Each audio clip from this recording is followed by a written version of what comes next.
Hey guys, what's going on and welcome to a brand new video. This is your preview for the Leeds United vs Bournemouth game, and before we get into your preview, please make sure you do like the video. It helps it get out to more people. Subscribe if you haven't already, because we're on the road to 1,000 subscribers, so please subscribe, and let's now get into it. This is your preview for the Leeds United vs Bournemouth game. We'll start off with a little bit that was said by Daniel Farr. The press conference has just finished, and so I'll talk about it.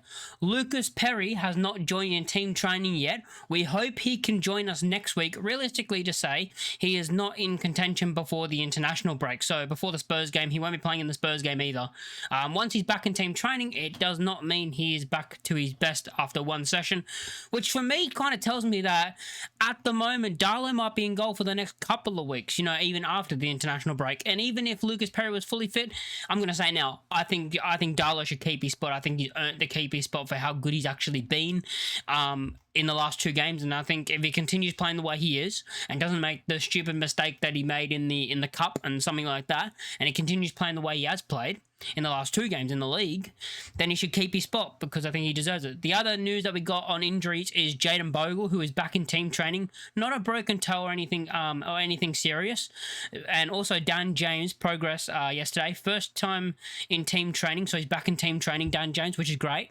Has a chance to be involved. Nonto won't make it after a calf issue, so Dan James might make it to the bench, and Nonto won't make it because he's got a calf issue. So that's the injury updates on Leeds United's team so far. So Nonto won't make it, Dan James might make it, and Perry won't be there either. So going into this game against Bournemouth, we can look at the last six fixtures as we always do, the previous six. The last one we did play them was us losing 4-1. If you guys remember the season we got relegated, of course, we lost 4-1. We got absolutely smashed. I remember I didn't even watch that game. My power went out like halfway through the game. And to be honest, thank God, because I was terrible.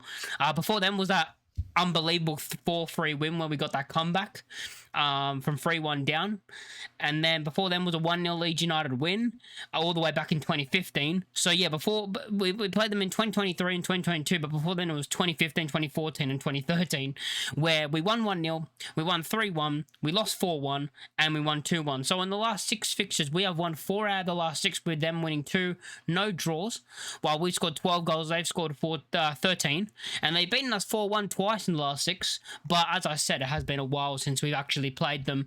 You really only need to go off the last 2 games if you're looking at history, because you don't go off like 2015, 2014, 2013.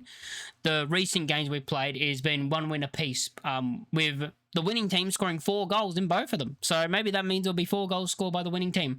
But yeah, so going into this game, how do I think we're going to line up? I think that's what we'll go do next. The lineup I think we will go with in this game, I think we're going to start with Darlow, of course, in goal, as he's the only option. Would have been in goal for me personally anyway. Then you're going to have Bogle at right back, Strauch and Rodon at centre back, because I think they should keep their centre back partnership. I know people are crying out for Biol, but again, Biol wasn't great in the cup game. I know that's not everything, that's only one game. But Strauch has been, in my opinion, better than Rodon. And I think Rodon's been great as well. I think they've both been good together. And you can't drop one of them. You can't drop one of them. I don't care how much Biol cost. I've heard some people say on Twitter, oh, Biol should start because of the price we paid for him. And I'm like, no. Remember back when last time we got promoted, we spent 30 million on Rodrigo. What happened? Bamford was smashing goals, so he stayed on the bench. I don't care how much money we spend on a player. If the other player that's already in the team and, they are cheaper, because apparently that means that they're not as good, apparently, to some people. If they're performing, they keep their spot, and he has to wait for his turn. Strauch does get injuries, and recently has got injuries every season, so it wouldn't be surprised if he does get injury at some point this season where Biol will get his chance. But at the moment, Strauch's performing very well and deserves to keep his spot on the team. Same with Rodon. I think that's how we should work this. I like that. That's how Fark works it as well. It's based off performances, not based off names or any of that. So a lot of people would say, well, Nonto's out, but when Nonto's fit, a lot of people will say, oh, he has to start. It's Willie Nonto.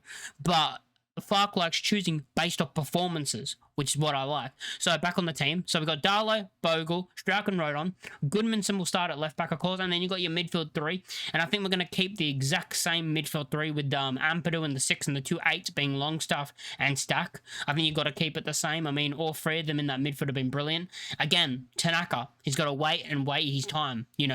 Players like Tanaka, he's got to wait his time. He's just got to wait, because the way this midfield 3 is playing, he can't get into the team because we're performing very well, and I wouldn't drop any of them. And the only really, if ever anyone's talking about it, is really Longstaff or Tanaka, I think. And Longstaff's been playing that well. I don't think he should be dropped.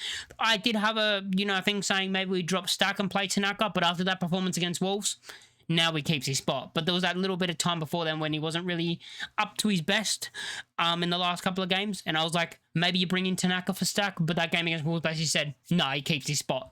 So yeah, that's my midfield three. And then the front three, I think stays the exact same as well. Okafor on the left, Aronson on the right, who I want to give him credit because the thing is, I give him credit, and a lot of people think I love him for some reason. I give players credit that don't get credit, that deserve it. And Aronson has had 2 good performances in a row against Fulham, where he marked off Iwobi, and against Wolves, where he, I think, again, defensively, very good, stopping crosses from getting into the box. I really like his defensive attributes. There is a bit of me that says, what if Okafor and Aronson switch sides so Aronson can mark Semenyo? I don't think we do that, but there is that little bit of me saying, do you play Okafor on the right and Aronson on the left so you have Aronson, defending Semenyo, who's probably the danger man, in my opinion, for the Bournemouth team in attack. Not saying that the other players aren't, because of course you got Tavernier, Evan Nilsson, these players that are dangerous, but you look at Semenyo, who's their main outlet, and you're like, maybe you play Aronson. I don't think we will, but maybe you play Aronson and switch Aronson and Okafor and play Aronson on the left. But I don't think we do that. I don't think we do that. But yeah, that's going to be my lineup. And also, I almost forgot, Dominic Calvert-Lewin up top. I mean, he scored in the last game. Performance-wise, I thought he was brilliant. He won every single header. He won a lot of his battles. And again, keep proving me wrong. He's earned that spot. How do I think this game will end? I'm going to go score prediction. If I'm going to say with my heart, I am going to say a 0-0 draw and we get a point. If I'm going to go with my head and say like what I actually think is going to happen, I think this will be a 2-0 Bournemouth win. Because I think Bournemouth are a very good team. At the moment, they're 4th in the league with 3 wins, 1 draw, and 1 loss. They've been playing very good this season, Bournemouth. Besides the Liverpool game, so they conceded 4 goals to Liverpool. They conceded 4 goals to Liverpool. But after that, the only goal they conceded was 1 goal to Brighton. So the only goal they've actually conceded was 4 to Liverpool and then 1 to Brighton. The other games they've kept clean sheets. So they kept a clean sheet against Newcastle, Spurs, and then they lost to Brentford 2-0 in the cup, but that's the cup, and they got a clean sheet against Wolves. So they got a clean sheet against Wolves, a clean sheet against Newcastle, and a clean sheet against Tottenham. At the moment, they are 4th in the league, as I said, with 1 loss. 1 loss, 1 draw, 3 wins, and they've been very good on 10 points. I mean, if we win this game, we're on the exact same amount of points to them, but I think they've had a very good start, Bournemouth, and they're a very good team. They're hard to get past. I think Senazai's been brilliant this season at centre-back. I think he's hard to get past. And you look at their attack, even the midfield, Tyler Adams, I think, has been good this season. I don't really hate Tyler Adams at all. I know some Leeds fans do, but I don't really care. He's one of those players I don't really care, about him at all. It's not like I'd hate him and I don't care. It's like a middle of I honestly don't care. But yeah, he's been good this season. Of course, you got their attack with, as I said, Semenyo, Tavernier, Evan Nilsson, these type of players that I think are very good. Truffert, I think, has been very good this season. I've heard a lot about him, so I'm excited to see him. I haven't really watched many Bournemouth games, but what I've heard is he's a very good left-back, so I'm excited to see him play. But yeah, going into this game, as I said, not really confident because I think Bournemouth are a very good team, but the hope that I have is that it is at Ellen Road. And this, the last couple of seasons, Ellen Road's been like a fortress for us. And maybe we can continue that. But yeah, let me know what you think in the comments down below. Let me know what your score predictions are for this game. And I'll catch you all in the next one. Peace.